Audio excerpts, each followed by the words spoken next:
Muskegon's 100.9, that is Magic Power from Triumph. It is 8:16. Andy O on your Friday. You got some rain developing later on this afternoon. Afternoon highs in the upper 50s. Rain showers continue tonight and tomorrow until about midday. Then partly cloudy after that for Saturday night. But I did take a look at a week out from now because there's a big event happening down at the LST 393. The good news is next week, Saturday, the forecast is looking like a $1 million forecast for a great event. And we're welcoming our first guest this morning, the very first guest, and there's a reason that she is the first guest. Cynthia Timmerman is the executive director of Big Brothers Big Sisters of the Lakeshore. How are you? I'm doing great. And you? Yeah, I'm good. Well, hey, I got a week under my belt. I'm feeling good. Congratulations. This is awesome. We didn't burn the place down. We managed to keep it on the air, and I think a lot of people have been kind of remarkably supportive with the opening of our little radio station here. We're so happy for you, and Yeah. we're happy to have you here, Andy. Glad. And thanks for having us on too. Now, I wanted to bring you in first because you and I have a little bit of a history. We do. Yeah.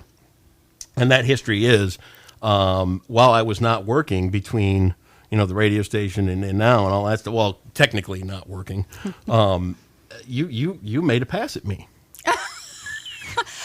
Oh, is that what that was? Now, get your mind out of the gutter just for a second. Okay. I was remarkably honored to have you come to me and say, would you be on our board for Big Brothers and Big Sisters? I never imagined that I would be approached and asked to do something that important. And that's why I kind of wanted to make sure that since you were that kind and that good and, I'm a guy unemployed, right? And you came to me and said, we'd like you to be a part of this. And unfortunately, with everything that was going on getting ready for this, I had to take a pass. But for you to come to me and say you wanted me to have a role in Big Brothers and Big Sisters meant the world. So in a way to say thanks, you get the first interview. Well, Andy, I'm so honored. But I wish I wish I could have given you the commitment you needed. Well, you're not off the hook. Okay. Just saying. Let's talk about Big Brothers and Big Sisters. Everybody's familiar with the name, but the work that goes on. Tell us a little bit about the work that you guys do to help people out. Well, you're right. Everyone seems to know the name, but what are the actual mechanics? What do we do? Yeah. Quite frankly, we put positive adult role models into the lives of vulnerable children, at-risk children who are facing the challenges maybe of poverty, Yep. Contentious divorce within the family, maybe a parent is incarcerated, military, one of their parents is deployed, or maybe they're just a normal kid and feel like they're not fitting in for a while. Okay. We all go through it. Hey, how many kids do you serve in and around the Lakeshore? And we average 300 kids a year, and now I want to qualify that. About 100 of those kids in any given year do not have mentors. Really? We need more mentors. Yeah. Or you call them bigs. We call them bigs. Yeah. Exactly. We have bigs and littles. Yep. And, we need more people that can commit to 2 to 4 hours a month to just sit and talk, bake brownies, go for a walk, maybe go to a game, and get to know a child. It's not about spending money. It's about getting to know that child, talking, becoming a friend, just like a big brother or a big sister would, It's those everyday or those few hours a month interaction with a positive adult, somebody that's not teaching, perhaps, intentionally, but that is showing them a completely different way just through the act of being with them. Sure. And it doesn't take much more than a couple hours a month. Yeah, 2 to 4 hours a month, I say, changes the course of a lifetime. Do you have like a on the top of your head, do you have a success story that you could share with some impacts that have been made and with your agency and the people that are in it? I do. Big Tom, Little Jake. Okay. Little Jake was in 5th grade when he found out about Big Brothers Big Sisters, and he actually called the agency. Himself. 5th grader. 5th grader, 10 years old, only child actually to ever call the agency. And his exact words were, "I want to be a good man. I need somebody to help me." Really? You know, when you're a child, you understand that maybe some things are missing out of your life if they are. And so Jake's world consisted of essentially failure. He didn't like school. He didn't like the kids. He didn't like his teacher. Didn't trust anyone. He'd gone through a pretty rough, contentious divorce with his folks and was bearing some pretty heavy scars. Yeah. So I'm going to get on my soapbox for a second. Oh, boy. Well, Men. that's what we're here for. Yeah. We're the soapbox. We need male mentors. Yeah. It's really tough. Of the 100 kids that we have on our waiting list, usually about 70% of those are going to be young boys. We need men to step up. It's not tough. You know, just go rake a yard, wash your car. You're teaching them how to value the things that you work hard for and how to take care of things. Sure. Off the high horse. Took about a year to find Big Tom. Yep. To line up with Jake's interests and needs and such. Took about another year for Tom meeting on a consistent basis, showing up at 6 o'clock when he said he was going to show up at 6 o'clock to earn Jake's trust. And then after that year, Jake started to finally open up. Big kid, didn't have good eating habits.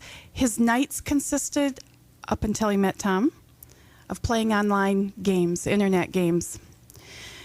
Fast forward a couple years, he nominated Tom for Big of the Year. Okay. It's an award ceremony we have every year.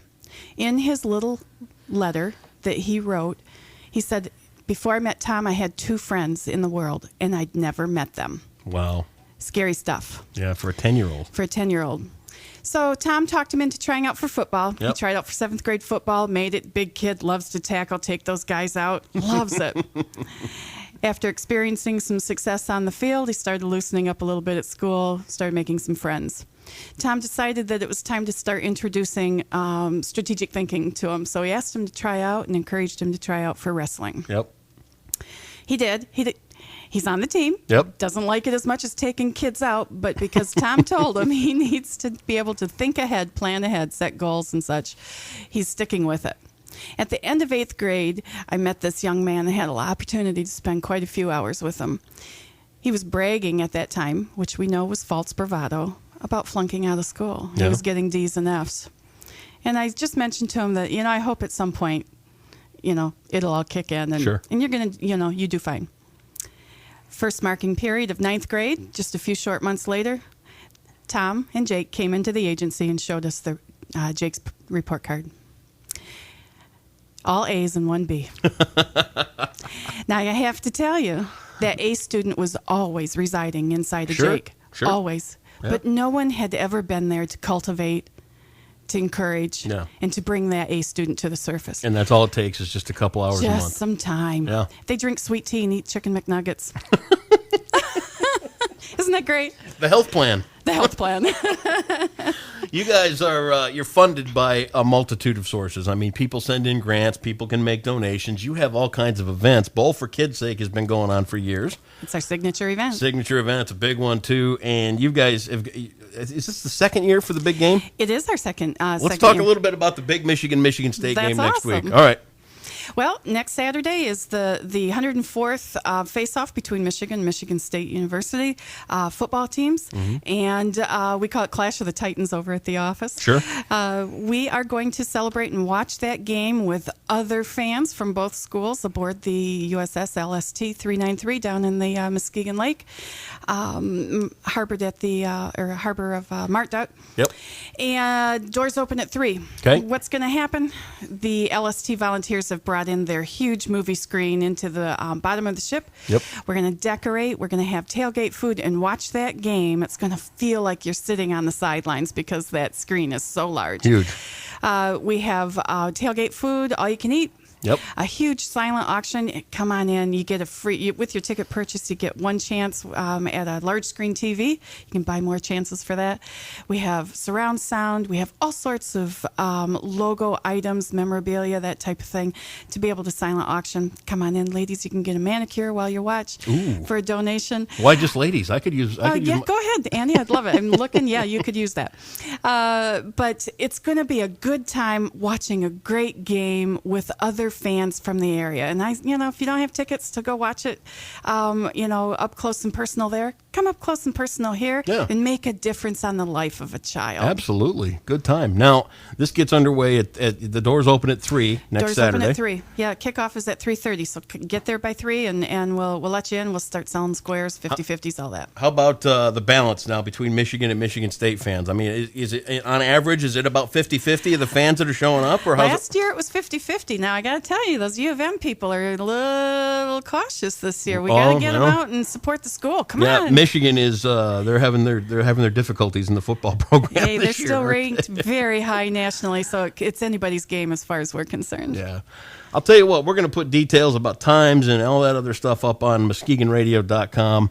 You'll find a link there. You'll find tickets and all that kind of stuff. You said you wanted to give away a couple tickets? I do. Really? I do. So however you want to handle this, Andy. If it's a certain caller, if it's Facebook post, I think that would be great. Or if somebody wants to make a large donation, just saying. Gee, I didn't see that coming. Tickets are valued at $25 a piece. We're willing to give away 2 tickets right now. All right, let's do it on the phone. All right, awesome. 739-1009, Big Brothers, Big Sisters of the Lakeshore. Your work is incredible. Your agency's remarkable. I was honored to be offered a chance, and unfortunately at the time, I just couldn't do it. But like you said, I'm not off the hook, right? Nope. Cynthia Timmerman from Big Brothers, Big Sisters of the Lakeshore. The big event is next Saturday down on the LST 393, Michigan State. Cynthia, thanks for coming in. Thanks for having me, Andy, and congratulations. Thank you. Don't you forget about me. It's Simple Minds, and it is on Muskegon's 100.9.